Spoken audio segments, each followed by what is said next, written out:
సామాన్యుడు హైదరాబాద్ లాంటి నగరాల్లో వాళ్ళ పేరెంట్స్ 30 రోజులు కష్టపడితే కనీసం వాళ్ళ ఫీజులు కట్టలేని పరిస్థితిలో రోజుకు ఒక 1000 రూపాయలు సంపాదించిన 2000 వాళ్ళిద్దరు సంపాదించుకున్నా ఒక నెలకు వాళ్ళు 60,000 పెట్టి వాళ్ళ పిల్లలను చదివించుకోలేని పరిస్థితిలో ఈరోజు హైదరాబాద్ లాంటి నగరాల్లో చూస్తున్నాం. కారణం ఏంటంటే గవర్నమెంట్ ఒక క్రమబద్ధంగా ఒక ఫీజు నియంత్రణ చట్టం తీసుకురాకపోవడం. ఇప్పుడు ఉన్నటువంటి ఈ కార్పొరేటు ఈ ప్రైవేటు స్కూళ్ళ యాజమాన్యాలు ఎవరైతే ఉన్నారో వాళ్ళు ఆల్మోస్ట్ ప్రభుత్వాలనే శ్వాసించే స్థాయికి వెళ్ళిపోయారు. నియంత్రించడానికి ప్రభుత్వం భయపడతా ఉన్నది.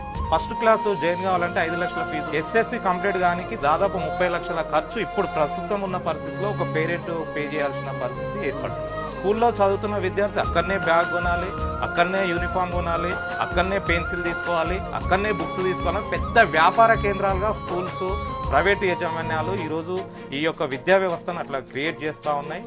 దీనికి ఖచ్చితంగా ప్రభుత్వమే ఒక నియంత్రణ చట్టం తీసుకొచ్చినప్పుడు మాత్రమే దీన్ని అరికట్టగలరు.